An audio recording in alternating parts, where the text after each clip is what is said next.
Good morning. On this video, I want to let you know that I recognize you. And I want to speak with you about that because the fact that you are not recognized is not recognized. Yeah? And so it is because of our disembodied language that we cannot recognize each other.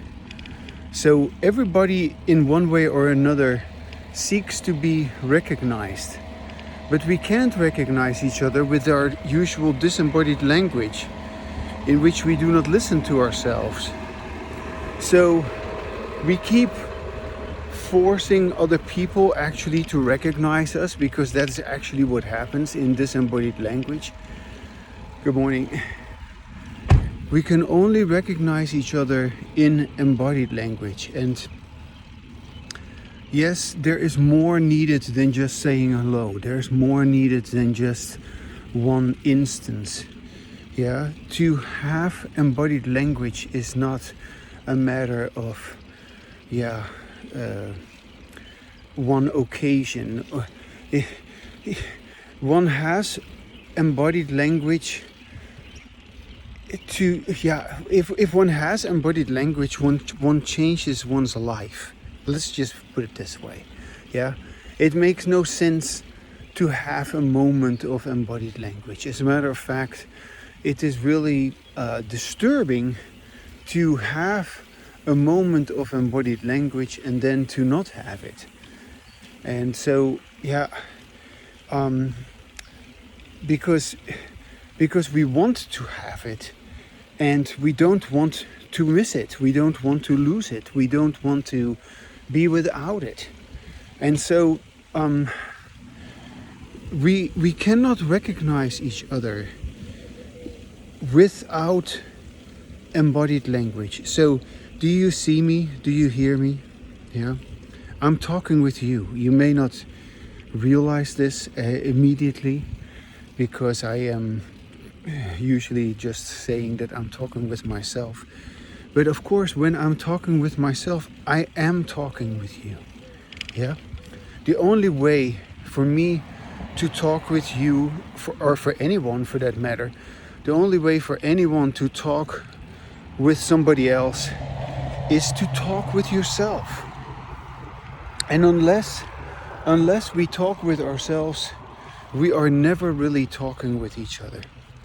And even though we have attempted to talk with each other, we have failed to talk with each other. We have utterly failed to talk with each other. And the reason was that we have never talked with ourselves. And we have never realized that to talk with ourselves is to talk with each other. Yeah. So let's leave out this whole notion of talking with each other. Let's bring our attention to the need to talk with ourselves. Because if we are going to talk with each other, as I've said, it is because we are finally successful in recognizing ourselves. Yeah? Why do we want to be recognized by others? It is because we do not recognize ourselves. Once we recognize ourselves, we don't have that yearning anymore for recognition from others. I don't yearn to be recognized by you. Yeah? I can recognize you because I recognize myself. And I recognize myself obviously with my language, with my embodied language. Yeah? I wouldn't be able to recognize myself with my disembodied language, the language that you are sticking to, that you are unconsciously involved in. Yeah, the language that you've been conditioned with, and that I also was conditioned with, but which I have recognized. I've recognized both, of course, my ability to have disembodied language as well as my ability to have embodied language. Yeah, and so you need to do that too. If you want to have embodied language, if you want to recognize yourself, yeah, you need to recognize both your disembodied language as well as your embodied language. And then from that recognition, from that self-recognition, by self-listening, by talking with yourself and by listening to yourself, from that self-recognition, you are going to then have less disembodied language and more embodied language. Yes, because that is what is going to happen once you recognize that.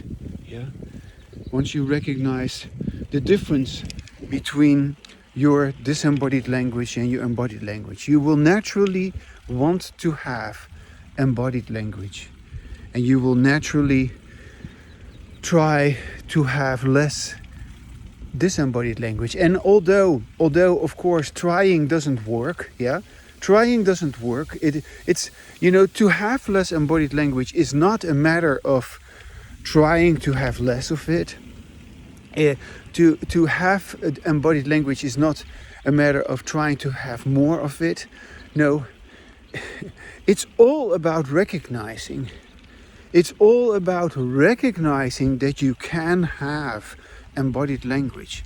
And yes, you can also have disembodied language. In disembodied language, you don't listen to yourself. But in embodied language, you listen to yourself. Yeah, I listen to myself. That's why I recognize you. And I know how hard it is for people to not be recognized.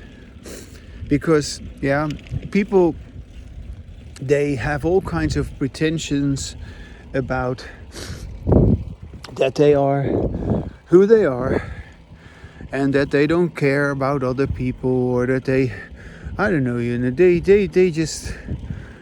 just brag, they are arrogant, and they maybe also to some extent get away with their bluster and with their their bullyish behavior, their way of dominating others, but they are not recognized. And people do all sorts of things to presumably recognize each other. Yeah, we give awards, or we give praise, or we give money and fame, and all of that is part of this whole deal of being recognized. We climb the social ladder where we gain status to be recognized, and yet we remain unrecognized because of how we deal with our language. Yeah, I deal with my language very different than you do, because I recognize myself. And how does a person who speaks with himself, a person who speaks with herself, how does a person who listens to who listens to himself, who speaks with himself or speaks with herself, listens to herself, how does such a person recognize him or herself? It is not a one-time thing. It is ongoing. And ongoing embodied language implies that you recognize your language enlightenment. Yeah? So recognizing your language enlightenment means your ongoing embodied language. And that's not a moment of it, that is a continuation of it. A continuation when you speak and when you hear what you say. A continuation that happens when you talk with others as well as when you talk with yourself. A continuation that also happens while you write and read what you have written. That is your language enlightenment, your ongoing embodied language. And that even continues when you stop speaking, when you stop listening, when you stop writing or reading, when you stop having language. Yeah? Good morning.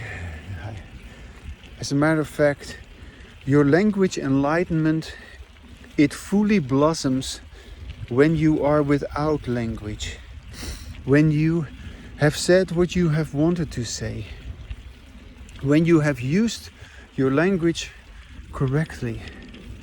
And yeah, I am showing you how that is done.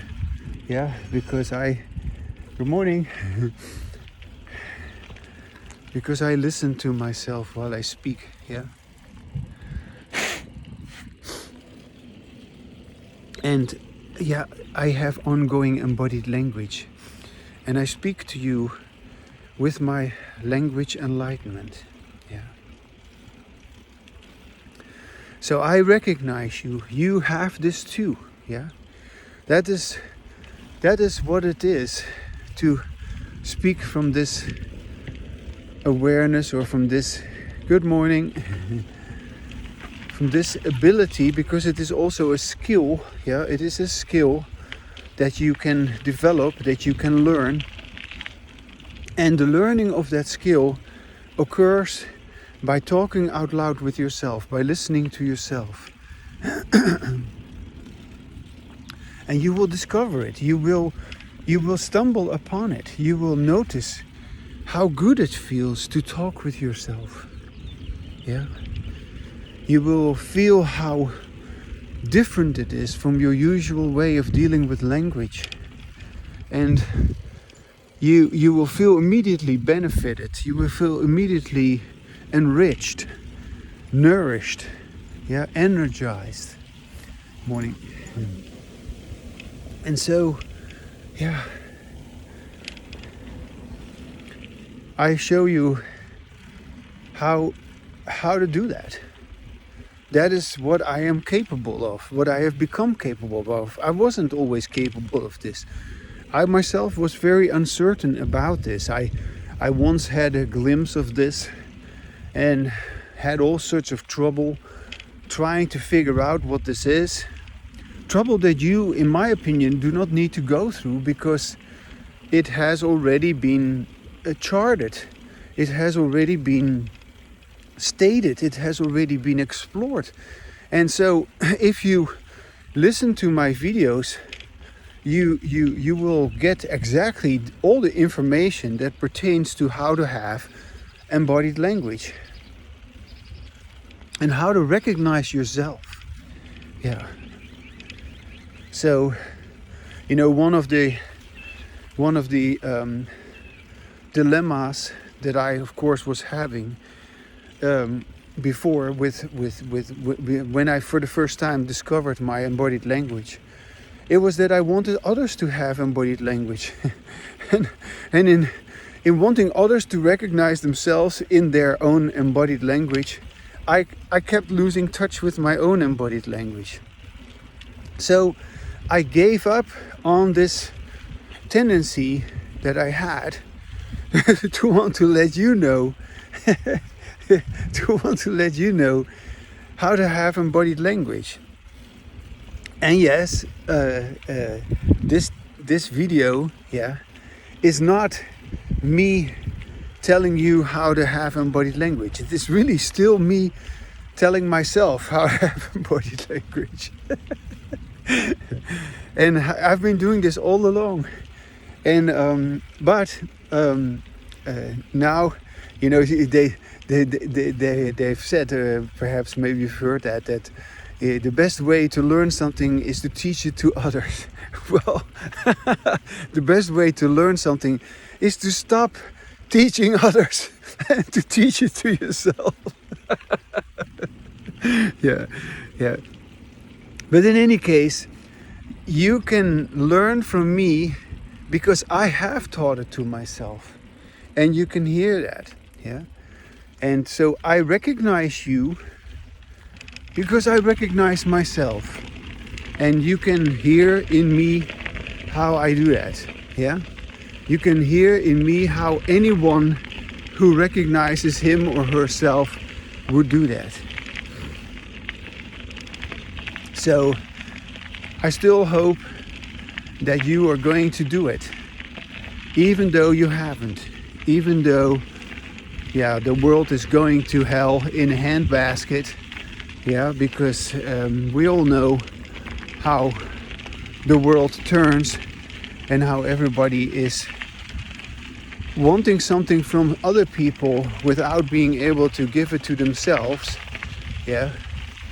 And that is why we get so entangled, because we want from other people what we cannot give to ourselves, or at least that's how we believe it is.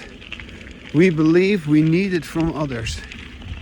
But once we have embodied language, we realize we can give it to ourselves. We should give it to ourselves. And we don't want it from others. We do not need it from others. We need it from ourselves. Yeah. So all of this deals with recognizing ourselves. Yeah. And if you hear me, you recognize yourself. If you understand me, you recognize yourself. Because you're listening to a person who's recognizing himself.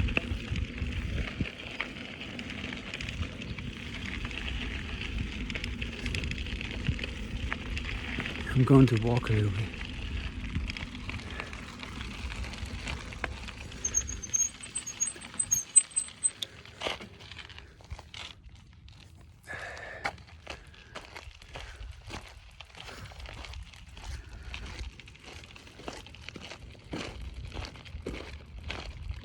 It's so nice, there's this tree there, and I'm gonna stand here for a little bit. Let the sun shine through that tree, yeah. Because it is a dry creek bed, but it is a nice scene to see that tree there. Yeah, and to see the sun shine through the tree.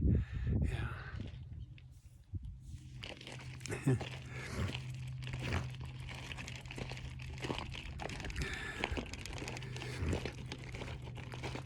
So if you can be with me, be with me, you will recognize yourself. Yeah.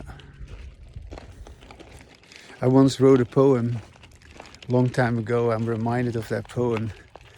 And I wrote many poems back in the days. And these poems, they sometimes still come back to me. It went like this: if you could be lost with me, yes, you are lost too.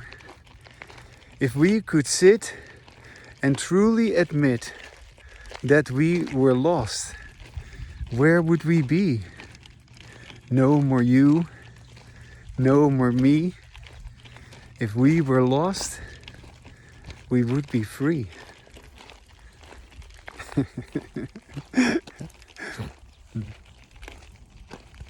So yeah, being yourself is also losing everything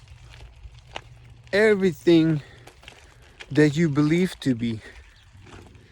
And once again, I keep coming back to it, but it is so important to recognize this. So recognizing yourself is then that you do not have inner language. Yeah? So who you believe yourself to be is your fantasy about inner language. And who you are is what you are without language. And what you can only be without language. Because language, language is a description of the described, and the described is not the description. It cannot be. What you say, your name is not who you are. And your description of yourself, who you say that you are, is not who you are. And of course, there is this conundrum that we can speak in such a way that our experience, which is not what we describe, so there is the experience which we describe, right? the description of our experience, and then there's the experience itself.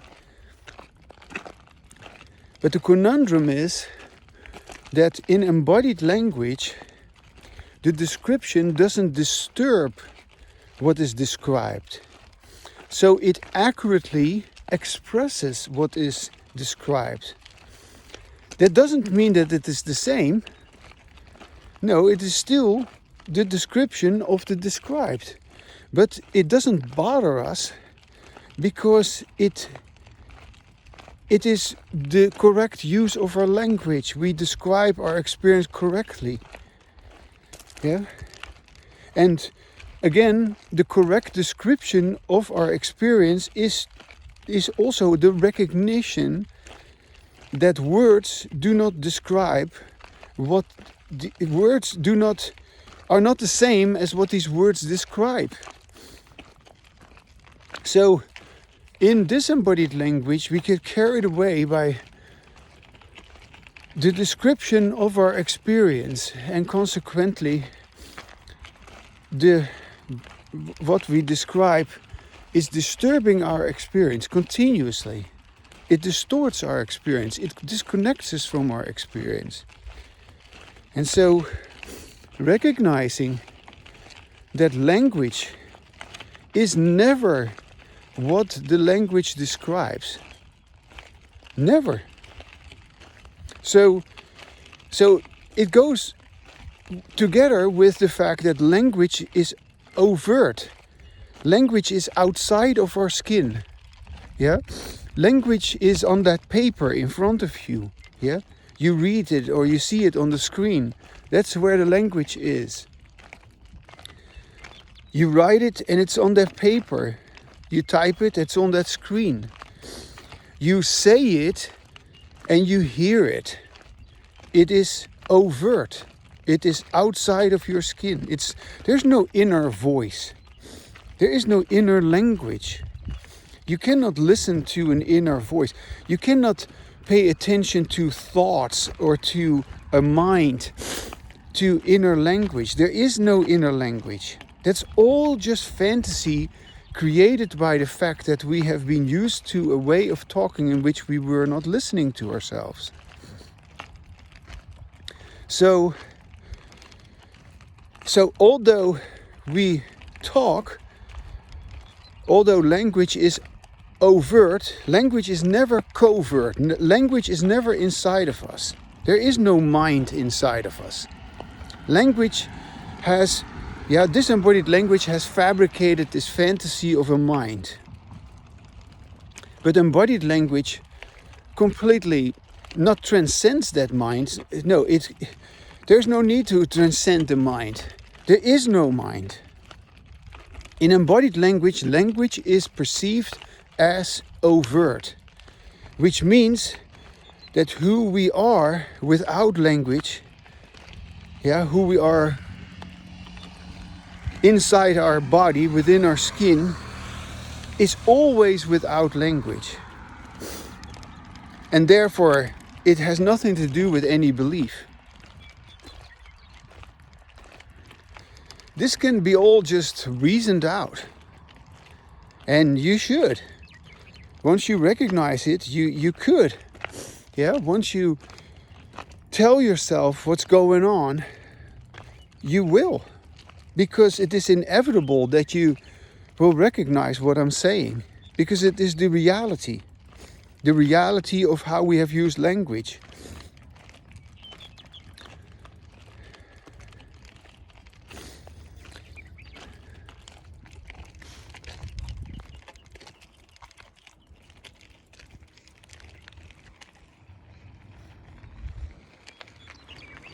Stopping for a moment to let some people pass who are riding their bicycles, and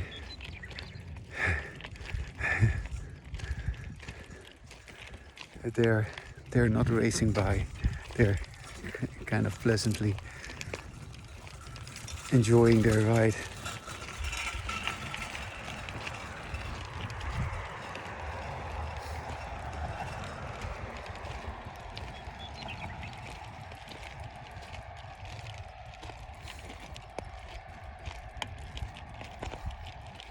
There's also an older man on a bicycle who is going very slow, which is kind of nice to see for a change, not people racing by.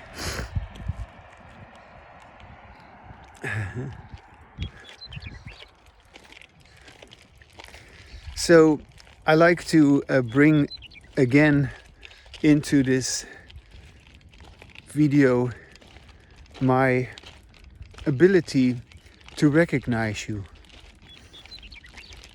I like to once more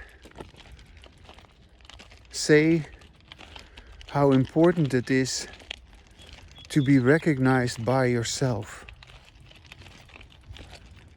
and how listening to yourself, speaking with yourself, you can only listen to yourself when you speak with yourself, how that is the key to recognizing yourself. And oops, oh, mosquitoes, gotta get going.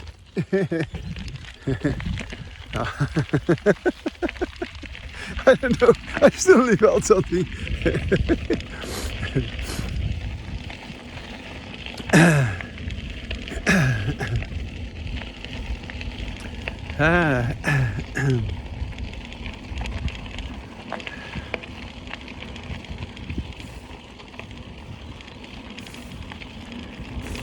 So I would like to say something about the things that one says when one recognizes oneself. Yeah, we have all heard about this presumed need to become conscious of ourselves, to be mindful, yeah, to be aware of your own behavior and all that kind of stuff. Yeah, to be thoughtful, to be cautious, to be effective. Yeah, to communicate authentically. There's all sorts of references to what we would say when we have embodied language, but it never really gets to embodied language. And the words that we use cannot bring us to embodied language, because these words, they describe something which has nothing to do with embodied language. So if we have embodied language, what we say describes our embodied language. There's no ifs and buts about it. Yeah. If we have, by contrast, if we have disembodied language, our words describe our disembodied language. It always is like that. And so what you see and hear is that people do not realize that they are trying to address their disembodied language with more of the same disembodied language. Well, it doesn't work. Disembodied language must be recognized, stopped, and then we can have embodied language, which of course also needs to be recognized. And so then with our embodied language, we will talk about our disembodied language in the correct way. We cannot talk about our disembodied language in the correct way about disembodied language. So what happens in disembodied language is we believe in one way or another that we are having something like embodied language, but it isn't embodied language. It's just more of the same disembodied language. Yeah? And so once you have recognized what disembodied language is, it stops. It stops just all by itself. That's all you need to do to recognize it. And embodied language will happen and will continue just because you keep recognizing it. And the moment that you no longer recognize it, yeah, no, you can bet your head, you can bet your head that it is because you no longer recognize it. You have become again, enthralled with what you are saying. You're no longer listening to yourself. You're not in touch with what you're saying.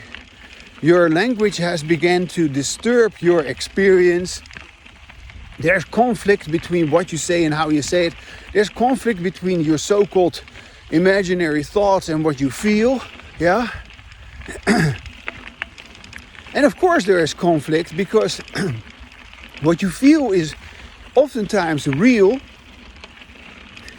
but you cannot express it with your language. As long as you perceive language to be something which is happening inside of you. No, language only happens outside of you. There is never any language inside of you. Even if you do not feel good, even if you feel terrible, if you feel stressed and tense and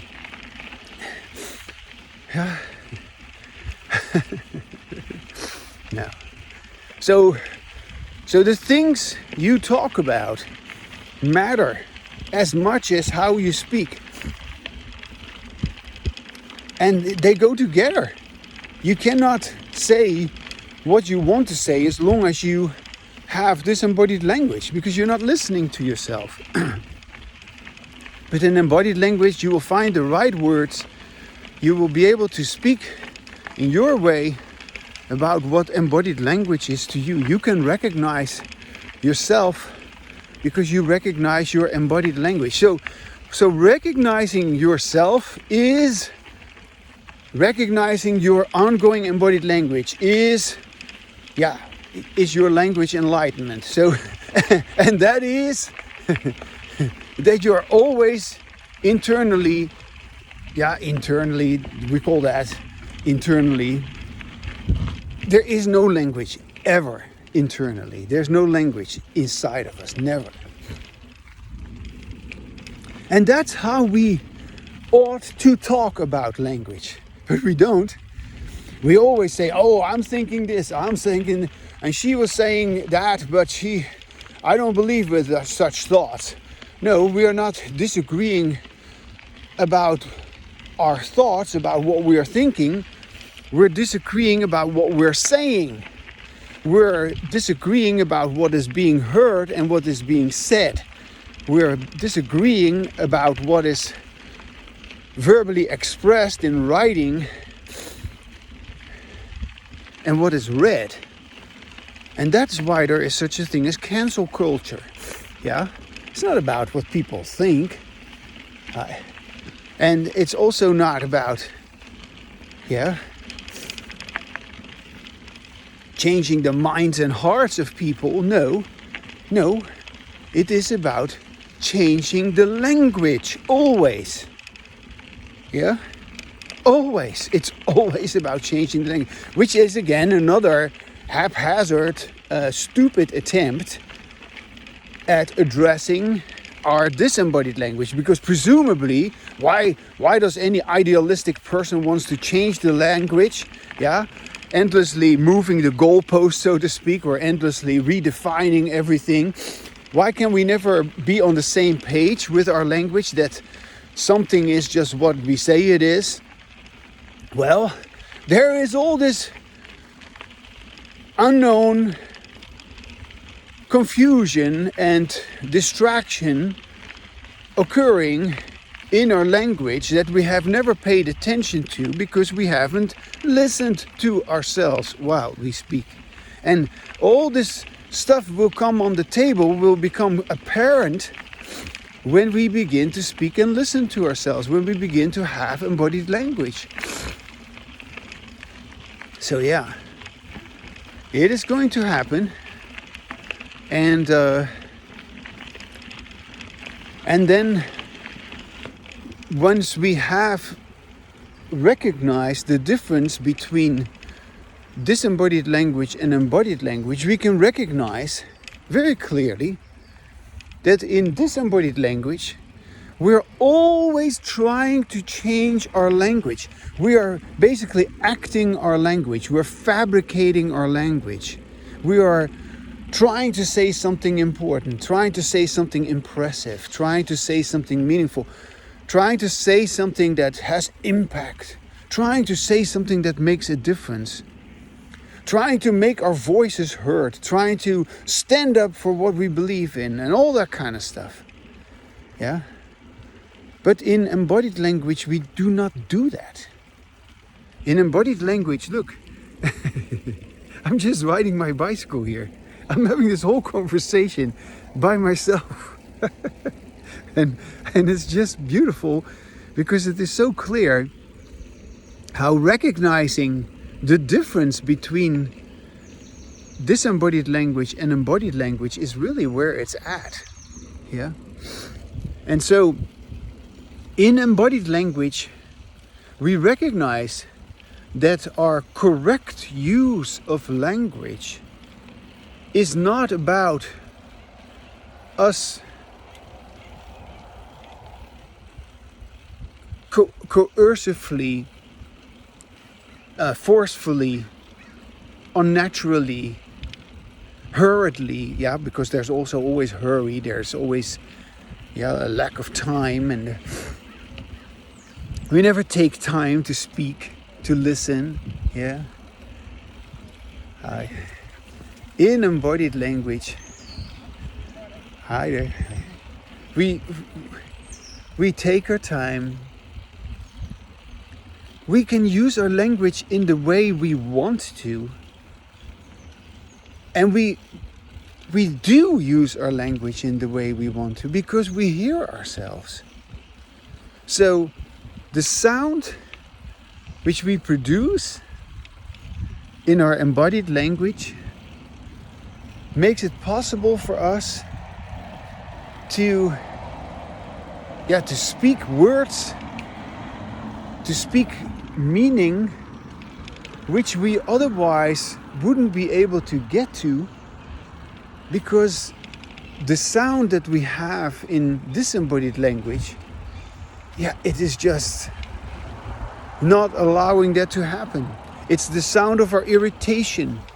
It's the sound of our worry, the sound of our anxiety, the sound of our stress and hatred, the sound of our pretension, the sound of our fanaticism.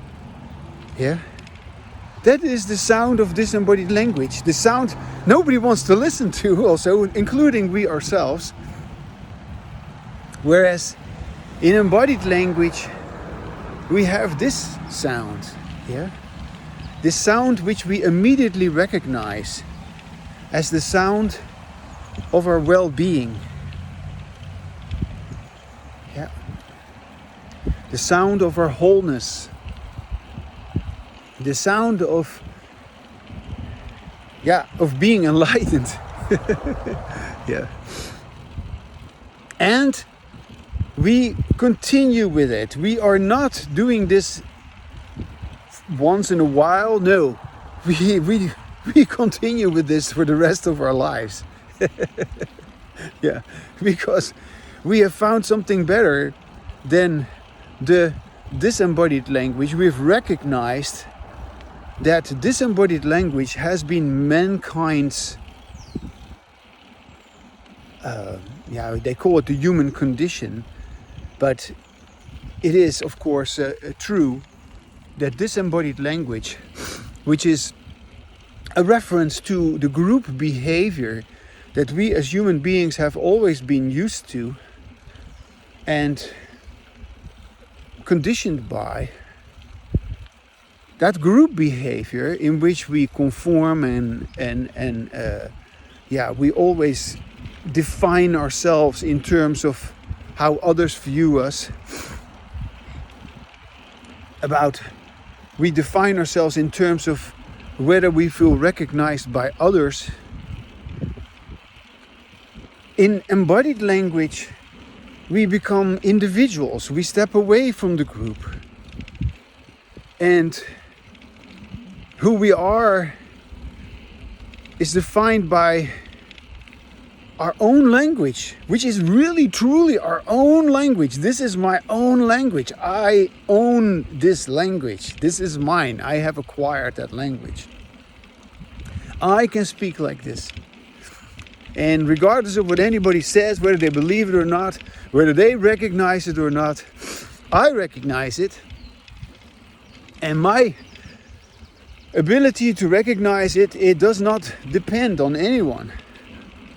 And I will continue to have it because, yeah, you could say I have become enlightened. But I never became enlightened. I was always enlightened, but my language didn't reflect it. And you are also enlightened, but your language doesn't reflect it. And so, yeah, that's what that is. So when you begin to have embodied language, you are beginning to develop your ability to have language that fits with who you truly are. Now,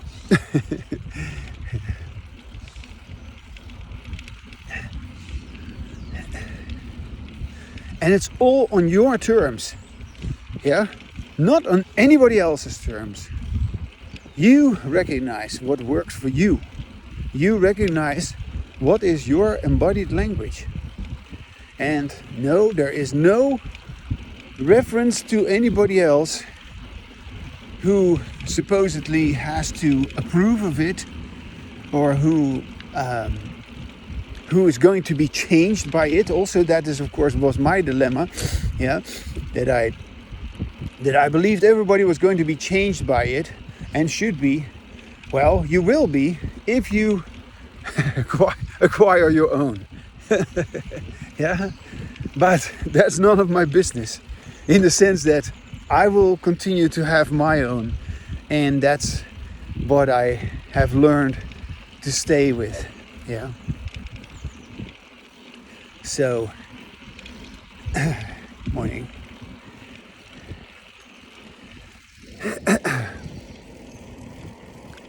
So if you look at me and if you listen to me and you just see how happy I am and how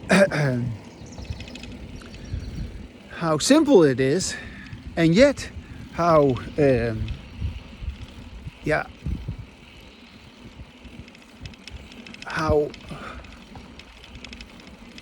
how unnecessarily complicated it has become because of our disembodied language. When you recognize that, you are in a good position to begin to have some embodied language by yourself. So I would say, if you have listened to this whole video, you are in an ideal position to now start talking with yourself and to have embodied language and to recognize yourself as exactly in the way that I've described. Yeah.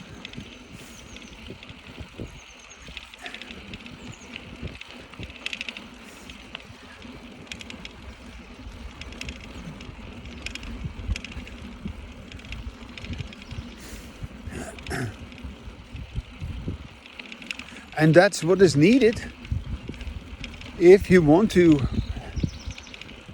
recognize what is the difference between your disembodied language and your embodied language.